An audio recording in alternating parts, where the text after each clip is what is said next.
todas las invitadas a este coloquio son gente muy querida y además con grandes trayectorias, y les hemos pedido un abstract minúsculo que no les hace justicia a sus carreras, pero pues por cuestiones de tiempo es así. Así que voy a leer un brevísimo abstract de Luis Jaime. Luis Jaime Cortés es compositor y musicólogo, autor de una novela biográfica sobre Silvestre Revueltas, titulada A favor de no disparar sobre el pianista, y del libro Mario Lavista, textos en torno a la música, y también del libro Tabiques Rotos, 7 ensayos musicológicos. Entre su obra musical se encuentran 2 óperas: La tentación de San Antonio, basada en el libro homónimo de Flaubert, y Luna, del dramaturgo Antonio Zúñiga, además de 3 sinfonías y numerosas obras de cámara, como Orfeu, dedicada a la obra de Fernando Pessoa. El contacto entre la música y la literatura es en su trabajo constante. Es doctor en música, doctor en artes, con maestría en filosofía, y fue por varios lustros rector del Conservatorio de las Rosas. Es actualmente investigador del CENIDIM y miembro del equipo de profesores del doctorado en artes del Centro Nacional de las Artes. Bienvenido. Muchas gracias.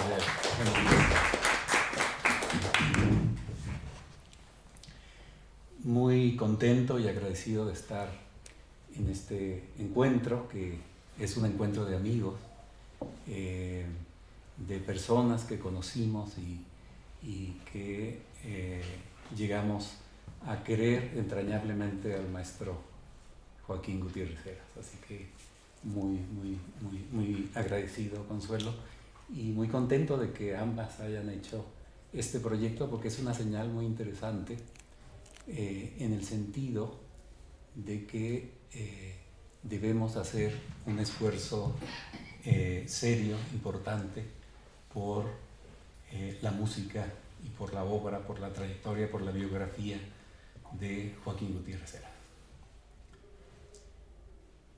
Cuando volvemos la mirada atrás y preguntamos cuántas de las cosas vividas han valido la pena, solemos quedarnos con un conjunto más bien breve que compensa su escasez con riqueza interna, peso y nitidez. Así me ocurre con Joaquín Gutiérrez Heras. Haberlo conocido y tratado lo tengo entre mis tesoros privados más valiosos. Su personalidad, su cultura, su talento, su naturalidad humilde y discreta, su objetividad descarnada, su afilada ironía me llenaron de reflexiones y recursos de pensamiento para toda la vida. Me gustaría dilucidar cómo pasó, qué había en ese personaje que resultaba inspirador y ejemplar. Empezaré por referir uno de sus más evidentes signos de identidad: la sagacidad que le chispeaba en la mirada. La sagacidad es una veloz escaramuza, dice el diccionario, entre la astucia, la perspicacia, la agudeza, la cautela, el olfato, la clarividencia y la imaginación espontánea. Todo eso entraba en acción en cuanto uno cruzaba la mirada con él. Si además sonreía levemente, lo acaba de contar Juan Arturo, elevando con suavidad casi imperceptible la comisura de los labios, había que prepararse para algo explosivo, probablemente orientado hacia terceras o cuartas personas, o con frecuencia hacia uno mismo en calidad de dialogador depositario del golpe.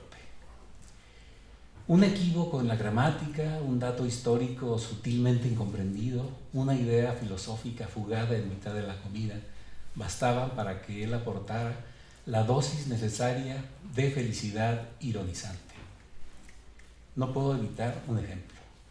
Festival Cervantino, sala de prensa, en la mesa Mario Lavista y Joaquín, que estrenaban sendas obras ese día.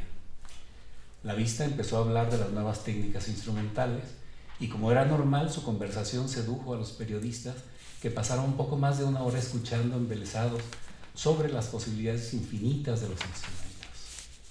A punto de cerrar, una periodista se dio cuenta de la descortesía, pues Joaquín había estado ahí enfrente sin que nadie le dijera nada. Para salir de la incomodidad, le preguntó: «Maestro Gutiérrez Heras, ¿y usted también trabaja con nuevas técnicas instrumentales?». No, respondió, yo ya estoy grandecito para eso. Por supuesto, el primero en soltar una carcajada explosiva fue el propio Lavista, secundado por todos los asistentes. Parecía una broma, se comportaba como broma, pero no era una broma. Él en efecto no trabajaba, o apenas lo hizo con nuevas técnicas, porque cualquier convención le parecía sospechosa. La sagacidad venía de alguna forma en sus genes, claro, pero en aleación con una cultura construida en profundidad, una cultura verdadera, enciclopédica, fenomenológica y voraz. He conocido personas brillantísimas, pero por la profundidad y extensión de su conocimiento, pero ninguna como Joaquín. Aún así, vivía pendiente de lo que no sabía, como si lo ya sabido fuese prescindible y secundario. Sus territorios eran enormes: filosofía, literatura, sobre todo poesía, arte, arquitectura de todos los tiempos. Y claro, música. Podía encontrar un gap armónico en una sinfonía de Haydn. Aunque su cultura no se mostraba en datos, sino en perspectivas, en argumentaciones, en afirmaciones fulminantes y sorpresivas del sentido común. Encuentro algo a la vez feliz y dramático en la construcción de esa cultura. Hasta donde he comprendido su infancia, a los 3 años quedó huérfano de padre. Debió hacerse cargo de él un tío que optó por enviarlo a la Ciudad de México, donde luego de un tránsito entre escuelas llegó al internado del colegio alemán. Nadie ha podido relatar las causas, quizá este coloquio lo logre en algún momento, del distanciamiento con su madre. Así encontramos un niño internado sin convivencia familiar, que no se derrumbó, sino que aprendió sin melodramas a ver el mundo tal como es, con una objetividad desapasionada de pintor cubista. Sin saberlo, surgió a la vida en forma solitaria. Así entendió qué era el mundo. Lo imagino a los 10 años leyendo a Hölderlin con una luz clandestina en medio de la noche. Estoy seguro de que ya lo leía en alemán. Ese niño, con cierta ternura infantil, tenía ya todos los ingredientes del Gutiérrez Heras adulto. Ese niño era un Gutiérrez Heras grande, y el Gutiérrez Heras grande a su vez tenía algo de niño. Seguro lanzaba sus reflexiones mordaces a sus maestros. Debo decir que por otro lado nunca era hiriente con esas mordacidades. Sus dardos eran tan finos que uno los agradecía aunque uno fuera el destinatario. No había, como se dice hoy, bullying en ellos. Era el saber mismo el que estaba en vilo. Cuando he hablado de Joaquín en esta perspectiva, he leído expresiones en las que parece que exagero desmesuradamente. Por eso me gusta presentar al menos una evidencia más allá de las conversaciones de todos quienes le conocimos. Cuando regresó de estudiar en Juilliard a inicios de los años 60, entró a trabajar como traductor del Fondo de Cultura Económica. Le pidieron que tradujera del alemán, como si fuera cualquier cosa, la historia trágica de la literatura de Walter Musch. Él se tomó la encomienda con la seriedad esquemática de todo lo que hacía, y en un tiempo pasmosamente corto presentó el libro en un español impecable. Se publicó en 1965 y ha seguido reimprimiéndose sin parar desde entonces. Es un libro indispensable. Tiene casi 800 páginas. Es una muy compleja y profunda exploración de la literatura. Musch se demora obsesiva e intensamente en el misterio casi metafísico que plantean las relaciones del hombre, con un lenguaje artístico que lo expresa y enriquece. Las ideas ahí contenidas influyeron sin duda en la formación de Joaquín. Es uno de mis libros de cabecera desde que lo descubrí. Ya lo había leído varias veces cuando encontré con letras diminutas en la página legal, traducción Joaquín Gutiérrez Heras. Ya para entonces tenía la fortuna de ser su amigo. Fui a expresarle mi entusiasmo y a decirle que me encantaría escribir algo sobre la traducción. Con una seriedad desconcertante, me dijo que no, que lo hizo porque era su trabajo y que no habían sido años muy felices. que no hablara de ello, que no tenía la menor importancia. Lo dijo sin ninguna de las felicidades del humor, así que entendí que no habría más discusión al respecto. Supe, sin embargo, que entre los editores del Fondo circulaba una historia que todos contaban con admiración. Cuando se traduce un libro como ese, los ejemplos de la literatura misma, de Novalis, de Herderling, de Jean-Paul, de Hoffmann, se toman previa negociación de ediciones de la obra que han sido hechas por diversos traductores, pues traducir la poesía misma de tantos autores excede a cualquier traductor normal. Pero nadie le explicó eso a Joaquín y tradujo pasmosamente todo con tan gran tino que el libro, como dije, sigue vivo medio siglo después. No sé si su cultura le dio un gran sentido común o viceversa. Lo cierto es que esa sensatez sorprende. Esa sensatez sorprendente se notaba en cada cosa que hacía.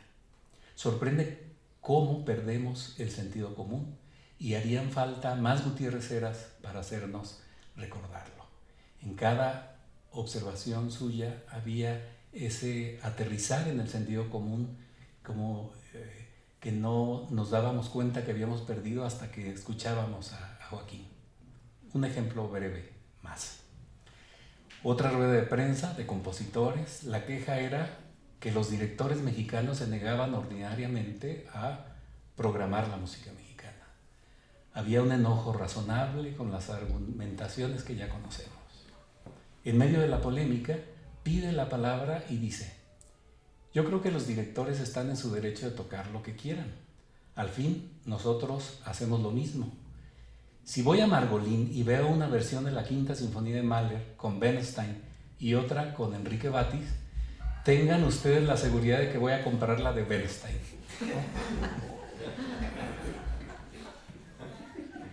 Ese sentido común aparece también en su escritura. Su primera partitura, que parece surgida de un enigma, porque no estudiaba formalmente música. Estudiaba arquitectura cuando compuso el Divertimento, como si dibujara un plano insólito, un espacio de estructuras sonoras. Ganó el segundo lugar, increíblemente, al lado de un maestro, José Pablo Moncayo, quien dirigió el estreno. Una vez le pregunté cómo había tomado Moncayo que un joven le disputara el puesto con su primera obra. Me contó que Moncayo fue generosísimo con él y que le dio algunos consejos que logró trasladar a la partitura. Lo más interesante es que ya había en ese Divertimento un lenguaje en el sentido amplio, un modo, un estilo Gutiérrez Heras, incluso una grafía. Solo que eso se nota hasta varias décadas después, cuando observamos la obra en perspectiva.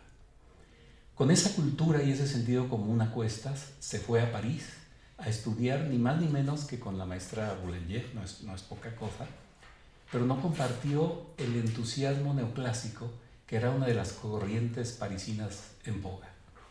No se hizo neoclasicista ni neorromántico.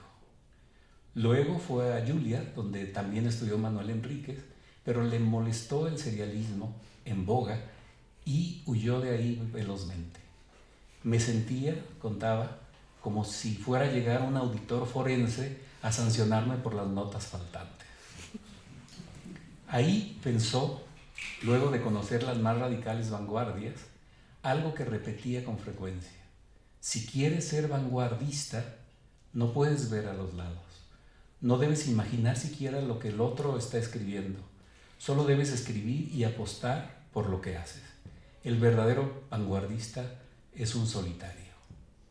Por tanto, estuvo al margen de los movimientos de vanguardia que se desplegaron en México en los 60, 70 y 80. Hasta después de la mitad de los 80 fue que ocurrió todo este fenómeno de rescate de la obra y esa motivación a escribir de Gutiérrez Heras que refería Leonora hace un momento. Pero tampoco fue adepto de los nacionalismos o de las obras que buscan artificiosamente un público convencional. El nacionalismo, en distintas variantes, siguió vivo en contrapunto con las vanguardias, como de algún modo sigue vivo hoy. Pues bien, entre los nacionalismos y los vanguardismos de la segunda mitad del siglo, Gutiérrez Heras se erigió con un estilo pulcramente autónomo que apenas empezamos a constatar en la distancia. Ese es otro de sus ejemplos a seguir. Fue fiel a sí mismo. No escribió nunca por complacencia, ni por notoriedad, ni por moda. No creyó tampoco que un sistema, en cualquiera de los sentidos del término, tan en boga en diversas estéticas vanguardistas, pudiera construirse antes de las obras. Primero se conciben las obras y luego se indaga, si se puede, qué pasó ahí, no a la inversa. Esa es una de las razones de que no se escriba tanto sobre él, pues su música no presenta un gancho obvio del cual agarrarse, un sistema, un manifiesto, una explicación que preceda a las obras. No usa nuevas técnicas, no es espectralista, ni serialista, ni grafista. Es un héroe de universos sutiles. Pero sucede que lo que escribe les gusta en primer lugar a los músicos, porque hay ahí una coherencia que no es fácil explicar, pero que se impone a primera vista. Uno de los retos consiste en describir los procedimientos de Joaquín Gutiérrez Heras desde sus obras, sin una teoría previa, sin conceptos de las academias de análisis. Solo hay que estar al tanto de que no basta con referirse a los intervalos o a los sistemas armónicos. Para él, y ahí está parte de su vigencia, cuentan, quizá más que las notas, los parámetros no formalizados, el timbre, las texturas, las tensiones y distensiones de cada instrumento en atención a su registro, las densidades, la articulación. Un análisis de Gutiérrez Heras debería ser a la vez la revelación de una estética. Ciertas palabras podrían darnos una vía de acceso, palabras que ha usado el compositor para designar sus obras. El esto no es una pipa, vuelto al revés como afirmación. Divertimento, posludio, juego de otoño o trópicos, una palabra que sorprende. Al leer debemos hacernos cargo de las cargas semánticas con que piensa un traductor de las dimensiones de Joaquín. El plural desconcierta a la primera. El plural abre las puertas al tropo, figura retórica que consiste en emplear las palabras en sentido distinto al que propiamente les corresponde. O podría referirse más bien a los dos trópicos, pero ¿qué sentido tendría hacer eso? En todo caso, la palabra sugiere un colorido más propio de Villalobos y sus cromatismos selváticos. No parece ir por ahí la obra de Gutiérrez Heras. Quizá por eso el plural. Se lo pregunté una vez, pero me respondió con una broma. Pienso que el plural desvanece y sutiliza el peso de la palabra. Se trata de versiones del trópico. No Villalobos, Joy Laville. Es esa la paleta de Joaquín. Trópicos de verdes fantasmales y azules evanescentes, de anaranjados desvanecidos, de contornos imprecisos, de una melancolía suave y un cierto brillo alegre, casi irónico, una sosegada armonía de tensiones suaves. Es quizás un camino. El mundo que representan esos colores no es angustioso, no puede ser trágico, pero es sensual, ligeramente melancólico. Habría que poner esas cosas en palabras de músico, pero será en otro momento porque creo que se me han terminado mis minutos. Muchas gracias.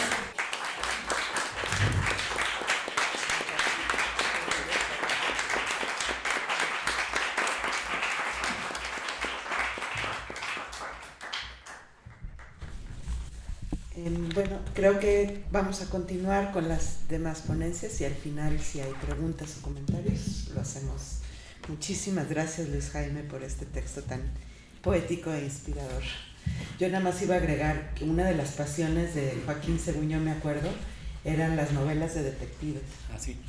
Tenía una colección absolutamente espectacular de novelas de detectives de todo el mundo que leía con voracidad.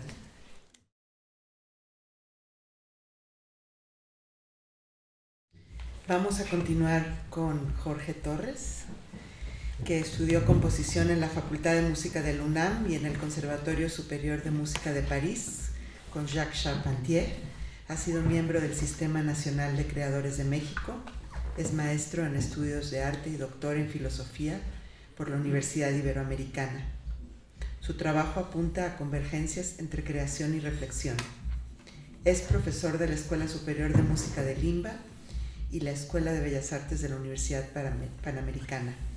Forma parte del Colegio de Saberes de México, especializado en estudios sobre subjetividad y violencia. Bienvenido. Muchas gracias por la invitación.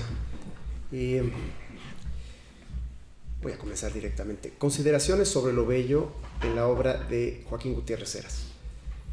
Quisiera pedirles, amables colegas, de antemano una disculpa por el vértigo de esto que no pretende ser sino un trazo, y que comience esbozando algunas preguntas.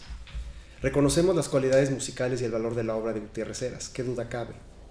Pero, ¿es viable problematizar esta obra a partir de la noción de belleza? ¿Cómo pensar lo bello en nuestros días? ¿Se limita el problema de lo bello a la estética o, por el contrario, implica otras esferas de la realidad humana? ¿Fue lo bello para Gutiérrez Heras una cuestión de gusto o quizá de estilo?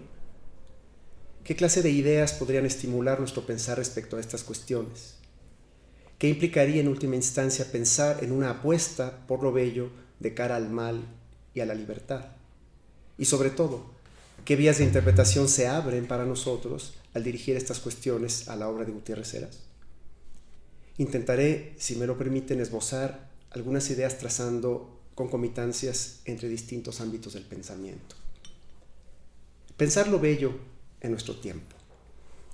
Frente al problema de lo bello, de acuerdo a las circunstancias, las convergencias y los márgenes de cada época, hallamos en los grupos humanos posicionamientos bien definidos. Estos pueden expresar a través de lo que llamamos comúnmente estilos, cuando nos situamos en el ámbito de la representación, se pueden expresar. La consolidación de una tendencia estilística apunta gradualmente a la forja de cánones, es decir, de preceptos que, al desplegarse por medio de la técnica, establecen vínculos significativos entre materia, figuración y sensibilidad para una sociedad en un lugar y un tiempo determinados. En sobrevuelo, este planteamiento nos mueve a considerar la noción de belleza desde al menos dos puntos de vista: el de lo bello representado y el de lo bello en sí. Si bien entre ambos momentos puede adivinarse una relación bionívoca, es verdad que la encrucijada en la que se halla el arte del último siglo, época sitiada por una obsesión lóbrega orientada hacia la destrucción, nos presenta un claro dislocamiento. Al abrigo de una lógica incendiaria, el arte de nuestro tiempo ha podido lanzar indistintamente a la misma hoguera tanto al sentido y a la representación, como al cuerpo, la sensibilidad y todo aquello que lleve la impronta del espíritu de la tradición o de lo bello, en el sentido más íntimo del término. Y entendamos aquí tradición a la manera de Valentin Tomberg, para quien la esencia de la tradición no es nunca una doctrina, sino una comunidad de espíritus que perdura de época en época. El actualismo ingenuo, tendencia proliferante del pensar en nuestros días, se muestra claramente insuficiente al momento de reflexionar sobre el carácter soberano que ha revestido a lo bello en momentos claves del desarrollo del espíritu humano. Ahora bien, para orientar nuestra pregunta sobre la soberanía de lo bello, sería útil acaso, más que hurgar en la historia de los estilos, dirigir nuestra mirada hacia el origen mismo del arte, al tiento arcaico por el que, en algún punto remotísimo del tiempo, la psique habría conseguido representarse por vez primera a sí misma. Ello solo pudo acontecer a través de un proceso de simbolización que habría acrisolado la coincidencia improbable entre psique y mundo. De ese modo, y emergiendo desde lo meramente animal, hubo de encenderse como una breve llamarada la posibilidad de lo humano. El psicoanalista galo Elie Humbert señaló que la primera irrupción de la psique habría abatido los ordenamientos de una instintividad animal que, habiendo perdido su coherencia organizativa primaria, habría dado paso a un campo nuevo, una energética insólita, como medio a partir del cual la autoconciencia humana habría de surgir. Esto nos permite sugerir que, intrínsecamente, la belleza habría operado al interior mismo del proceso originario de hominización por el que instinto, pulsión, mundo y representación habrían entretejido, a través del poder organizativo del símbolo, las urdimbres del alma. Especialmente porque el símbolo es un dispositivo que vincula la forma, la proporción, la claridad, la potencia, la significación. Desde esta perspectiva y en consecuencia, podemos decir que la disposición hacia lo bello se adhiere a nosotros desde lo más íntimo de nuestra configuración psíquica, integrándose al orden de la necesidad, de manera que lo humano no sería, tal como lo hemos conocido, sin lo bello. El sello de una elección. Dicho esto, es necesario dirigir nuestra reflexión hasta el posicionamiento de Joaquín Gutiérrez Heras frente a la encrucijada de su propio tiempo, particularmente en lo tocante a la cuestión de lo bello. Aquel fue sin duda un momento crítico en el que la deuda aún no sufragada de las primeras vanguardias convergía con el frenesí de un renovado vanguardismo subsidiario que imponía en Occidente modelos, parámetros y órdenes discursivos sobre el valor y la verdad en el arte. Frente a ello, el posicionamiento estético de Gutiérrez Heras habría de orientarse primeramente por una hipóstasis que esbozaremos paulatinamente y que sitúa a la belleza por encima de cualquier otro interés. Dicha hipóstasis no es consecuencia de un tiento ingenuo. Por el contrario, se afinca en la revisión crítica de los discursos sobre el arte de aquel momento. Sabemos de ello por los numerosos textos que revisó. Su biblioteca personal revela el interés por conocer las ideas de Boulez, Session, Stockhausen, Adorno. Se trata de autores y compositores que escuchó, leyó y ponderó como parte de un proceso reflexivo, mayormente solitario, respecto a su propio posicionamiento musical. Entre estas dos instancias, es decir, la búsqueda de la belleza y la reflexión sobre los discursos del arte y la música de su tiempo, la postura de Gutiérrez Heras no habría podido ser sino crítica. A ello abonó la naturaleza singular de su temperamento, dado a la ironía y a la mordacidad, al comentario inteligente, tan exacto como sucinto y llano. Se diría que para Gutiérrez Heras la belleza es una cuestión primera, propia de una operación que enlaza, a través de la delectación, dos términos: la experiencia y el sentido común del artista. Lo común de ese sentido se halla, a su vez, en la coyuntura de tres instancias: tradición, acontecimiento musical, y entre ellas una suerte de dehiscencia, tanto en el sentido de eclosión como en el de herida. Para él, el fulgor de la tradición musical emergía fundamentalmente del canto. Josquin des Près, Palestrina, Cristóbal de Morales, Perrotin, Machot, Monteverdi son algunos de los compositores que resplandecían en su imaginario. Pero lo fundamental es subrayar aquí que la solidaridad entre tradición, acontecimiento y dehiscencia fue para Gutiérrez Heras insoslayable. La apetencia por lo nuevo en su creación no contravenía la idea de una continuidad necesaria y de algún modo posible con la música del pasado. Ello explica su desestima por toda moda que enarbolara el estandarte de la destrucción del arte o a través del arte. Para él, dichos tientos resultaban anodinos respecto a la potencia generativa de la tradición musical, ella misma estrujada por un contenido propio necesariamente crítico. Para un conocedor como lo era él de la Segunda Escuela de Viena o del pensamiento de Adorno, la sospecha constituía aquella parte maldita de la música, trágica, necesaria e inaplazable. No obstante, la cuestión primordial no estribaba para él en el valor de las críticas dirigidas hacia los fundamentos o devenires de la tradición.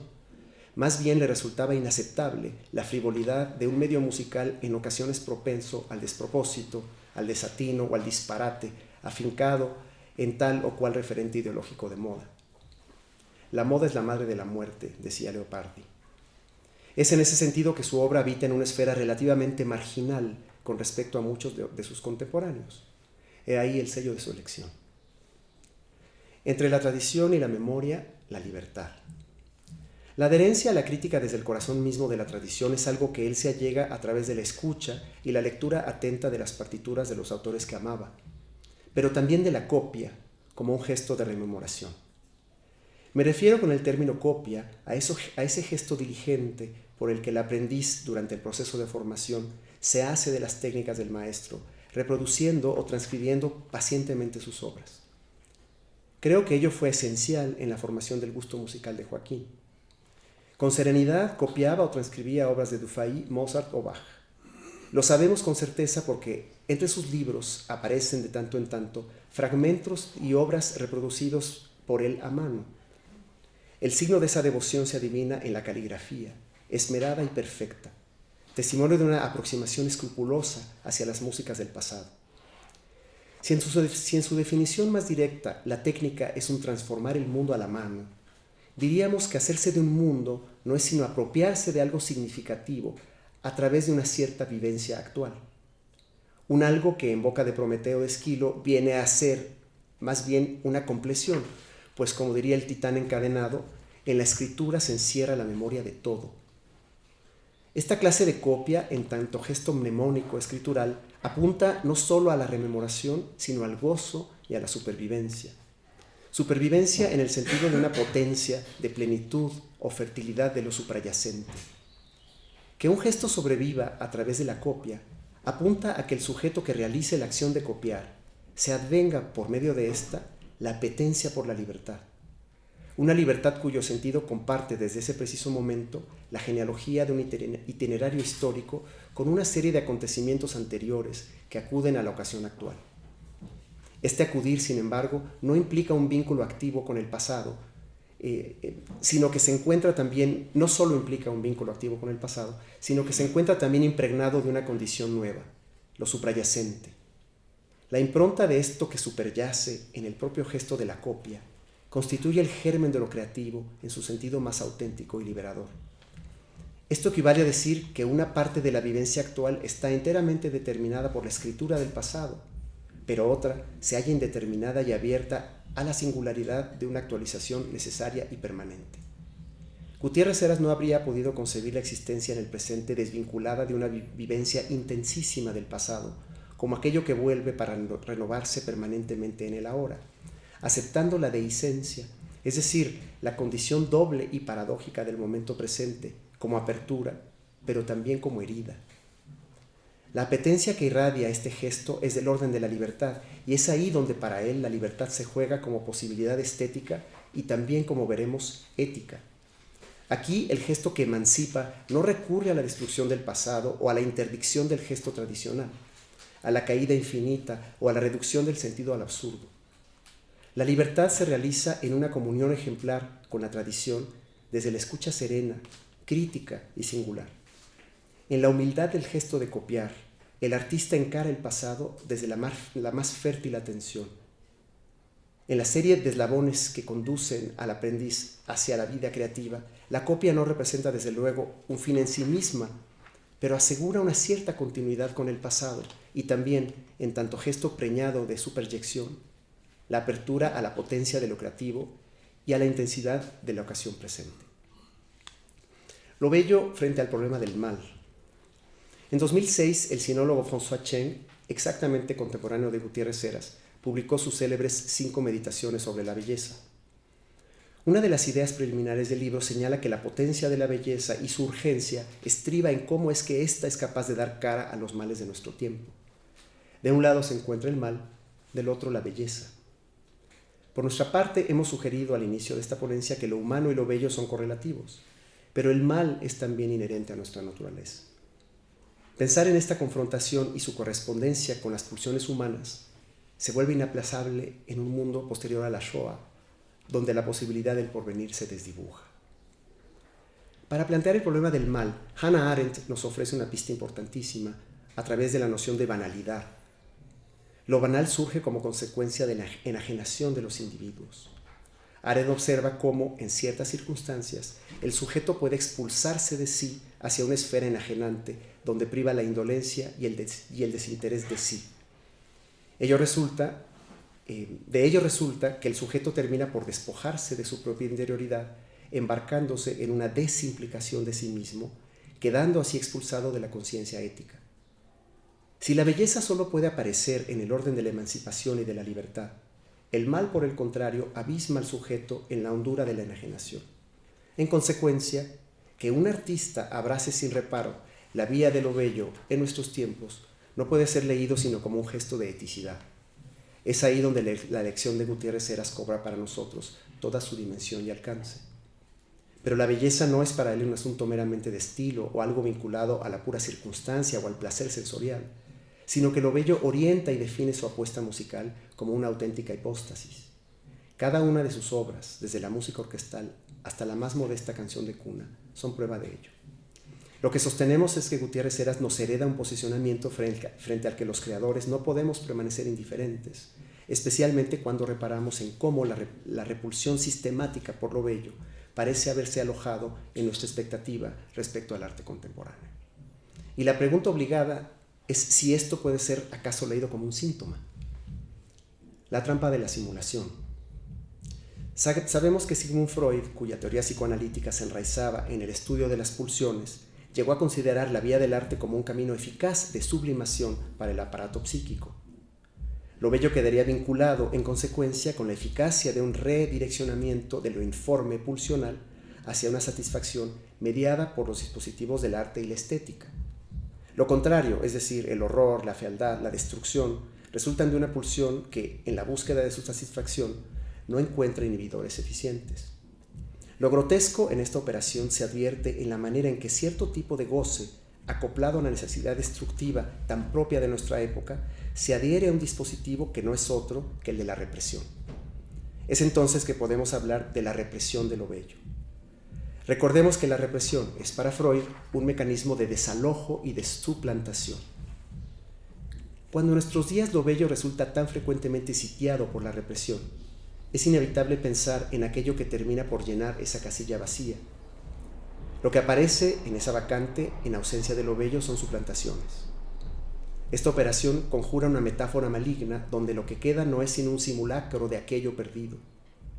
¿Con cuánta frecuencia el simulacro ha pretendido suplantar a lo bello reprimido al abrigo de la inagotable labia de los curadores, especialistas y otros tantos exégetas del arte de nuestro tiempo?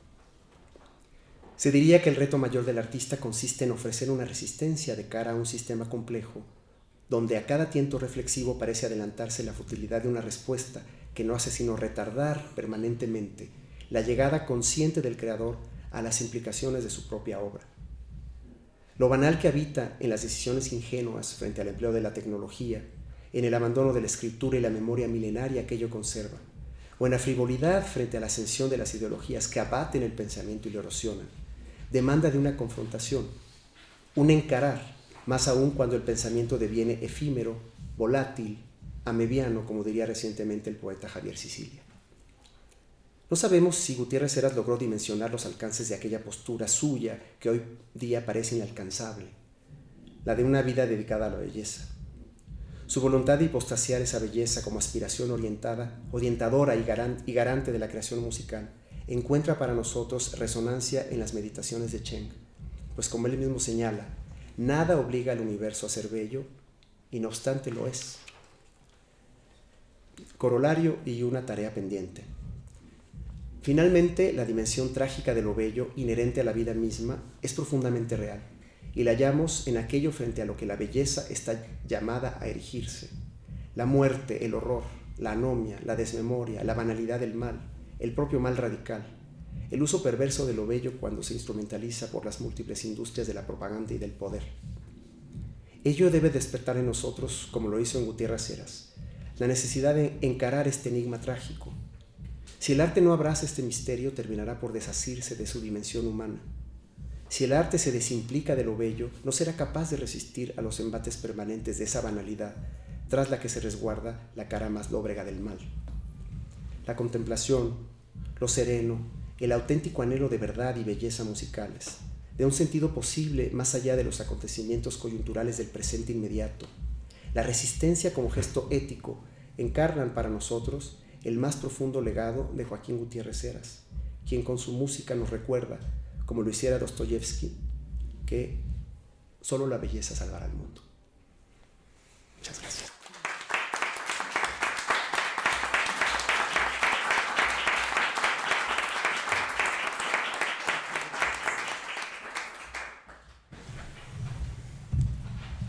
Muchas gracias, Jorge, por esta reflexión filosófica en torno a la figura de Joaquín. Y bueno, van saliendo algunos temas que empiezan a atravesar desde la ponencia de Leonora en adelante, ¿no? La ética, la estética y ahora el ascetismo un poco que emerge de tu postura, de tu ponencia, ¿no? Una vida dedicada realmente al conocimiento y a la búsqueda de la belleza. en esa soledad, ¿no? También en la que vivió mucho de su vida, aunque le encantaba a la gente, en realidad era una persona solitaria dedicada a los libros y al conocimiento. Entonces, bueno, creo que se enlaza muy bien con la ponencia de Luis Jaime también, y vamos viendo ya algunas líneas que nos permitirán ir construyendo esta reflexión colectiva sobre este personaje tan necesario en nuestra cultura y tan original en su propio espacio.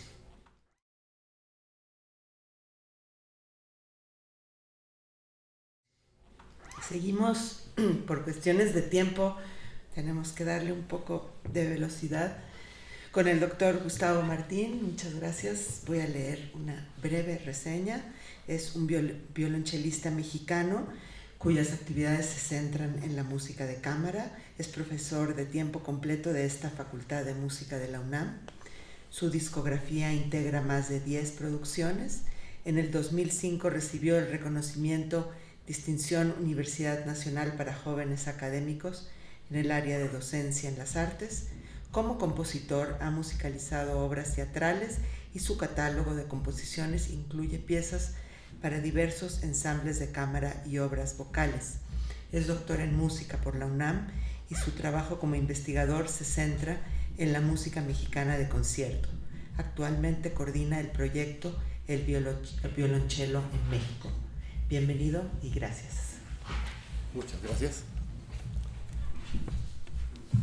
Muy buenos días, tardes a todos. Gracias por estar aquí. Para mí es un honor haber sido invitado por mis queridas doctoras Consuelo Carrerano y Yael Vitrán a esta actividad. Y no solo estoy invitado en esta ocasión, sino formo parte también de un equipo de trabajo que estamos laborando para tratar de darle un impulso a la recuperación y a la revaloración de la persona de Joaquín Gutiérrez Heras. En el siglo pasado, en estos mismos pasillos, era condiscípulo yo de este notable compositor que está al lado mío.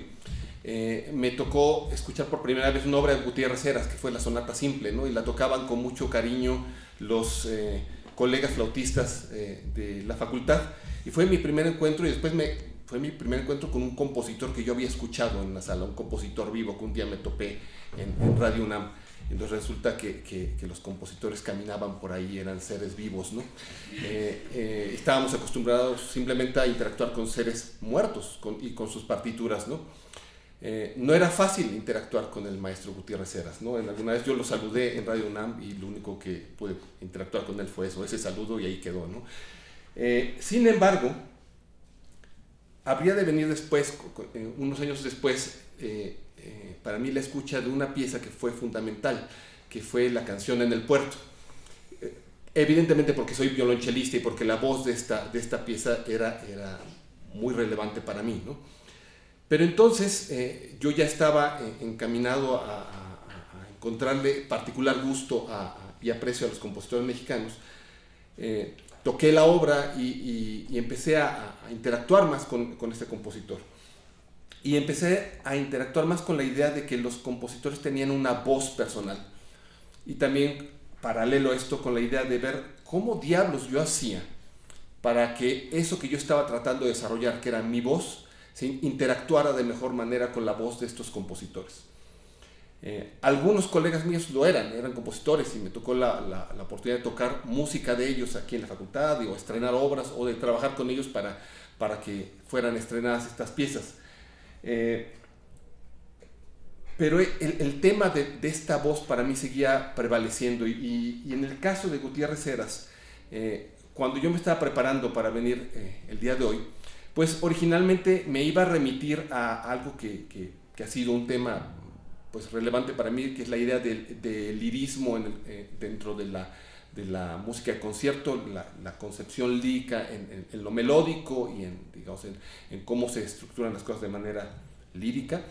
Y después, hace poco tiempo, me topé que antes de mí iban a entrar a la cancha pues personas que sabía que iban a hablar mucho mejor y mucho más profundamente que yo.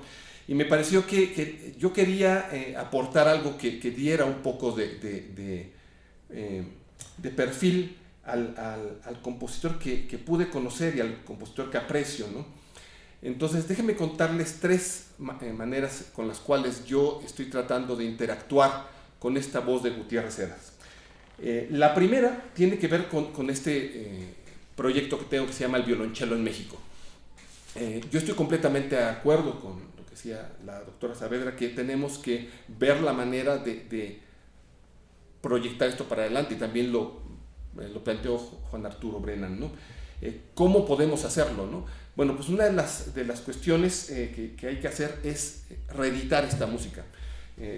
Yo les comparto aquí, esto está en línea también, pero dentro de las partituras que hicimos, una de ellas es esta obra de Joaquín Gutiérrez Heras, las 2 piezas para violonchelo y piano.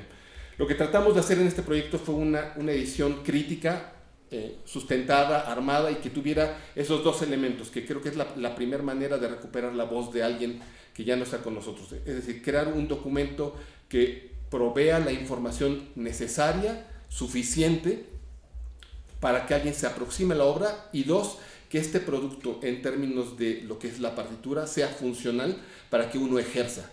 Ese fue el espíritu de estas obras. Laboramos con una serie de compositores, pero esa fue la perspectiva de esto que hice hace unos años. Ahora estoy participando en este proyecto, y mi meta final, aparte de poder contribuir con un artículo para el libro que saldrá publicado, es que terminemos una edición crítica precisamente de la fantasía para violonchelo y orquesta de este compositor. Entonces, ese sería como la primera aproximación. La segunda aproximación que yo haría a la voz de Gutiérrez Heras tiene que ver precisamente con las obras, con la música. La primera obra donde el cello es protagónico es precisamente este dúo para flauta en sol y violonchelo. Sin embargo, donde yo he centrado mi atención son las 3 obras que vinieron después, donde el cello era protagónico. Por supuesto, Trópicos tiene una parte muy importante para el violonchelo, su cuarteto de cuerdas, y por supuesto hay partes que en el postludio son relevantes en la voz del cello, pero las 3 obras que hizo después, que fue La canción en el puerto, las 2 piezas para violonchelo y esta fantasía, creo que comparten un elemento común, precisamente de un tipo de voz y una interacción con el instrumento.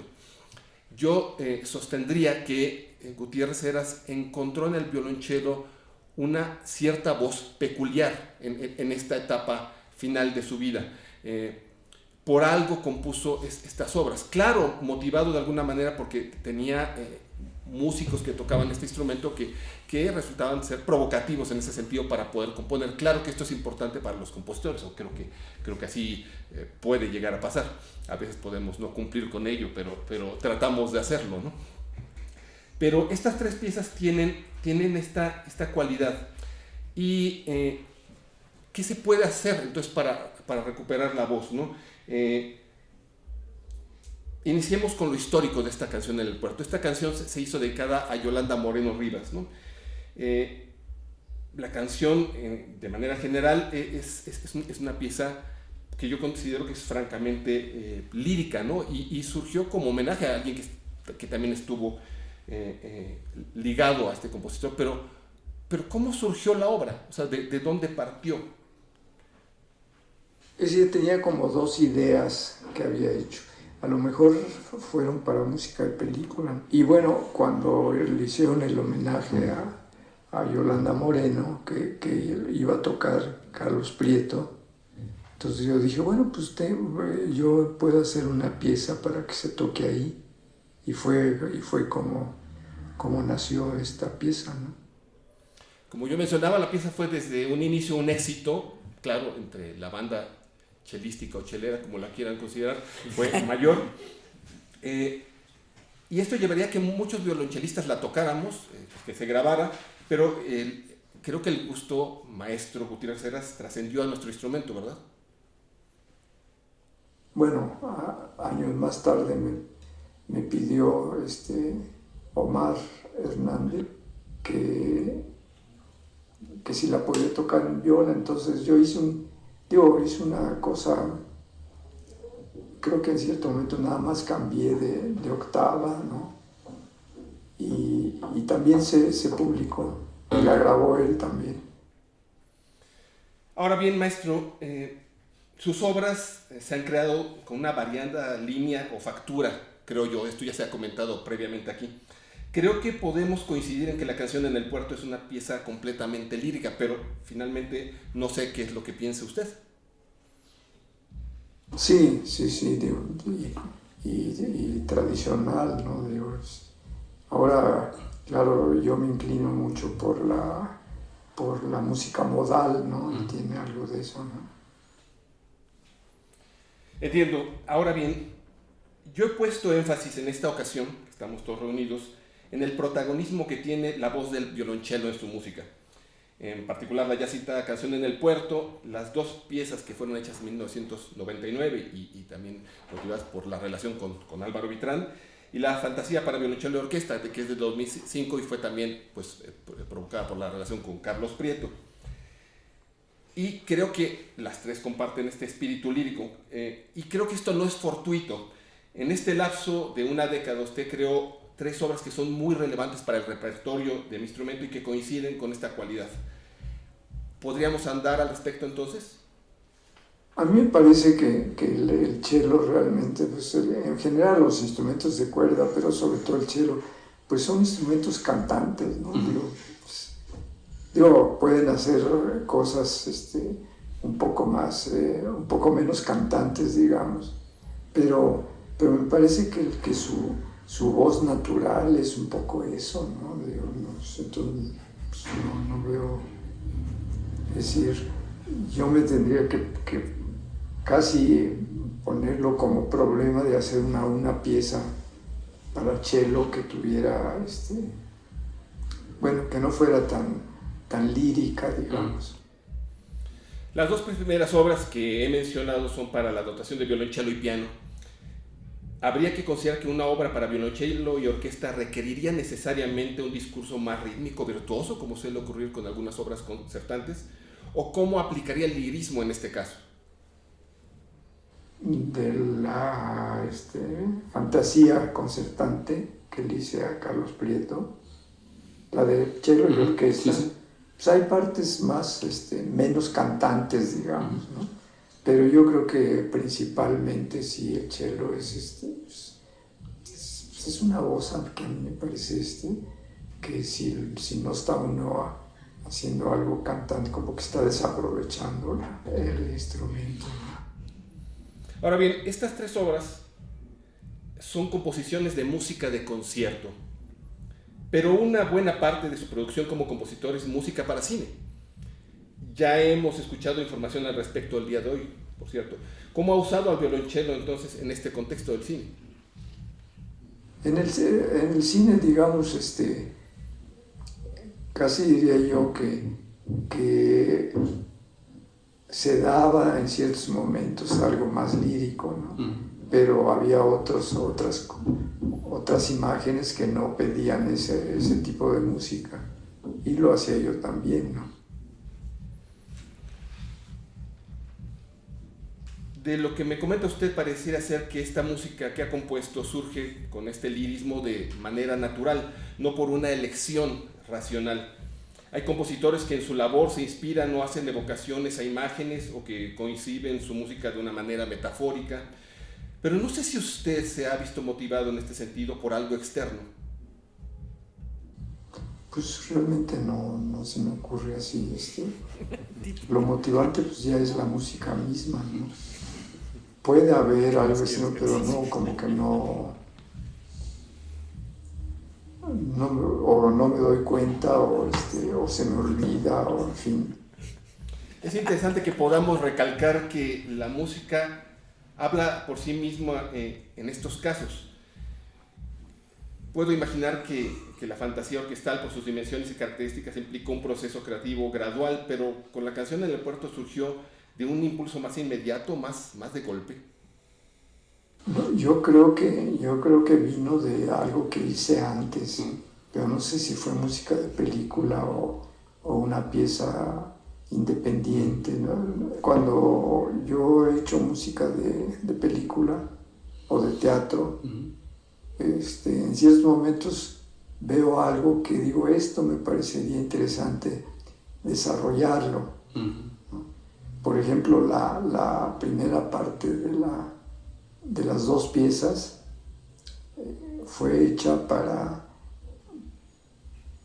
una pieza de teatro de Hugo Liard, una pieza que se llama Intimidad, que se presentó en un Cervantino, y ahí sí yo hice una cosa muy parecida creo que era con un órgano eléctrico o algo así.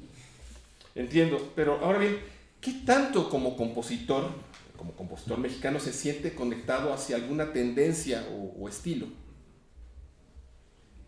Bueno, de repente yo siento que si hago en ciertas cosas tradicionales, que hay unas frases que sí como que podrían ser típicas de la música nacionalista mexicana. Ahora, habrá sin duda otras obras que se alejen de este sabor nacional, ¿no? Sí, que se alejan de esto, ¿no? Pero yo sí siento que a veces que hay pues sí, un saborcito mexicanista, por decirlo así. Y evidentemente eso no le incomoda, ¿no? No, para nada. A partir de la lectura que hago el día de hoy de su música, que liga estas dos obras hacia el lirismo instrumental, tengo la percepción de que la mayoría de las personas que crean obras líricas lo hacen en un contexto de lenguaje más tradicional o tonal. Tal vez no necesariamente mexicanista o nacionalista, si lo podemos llamar así, pero al menos sin la necesidad de alejarse completamente de la tonalidad. Y me da la impresión que su obra en general no ha requerido abandonar por completo la tonalidad o los límites del pentagrama, por así decirlo.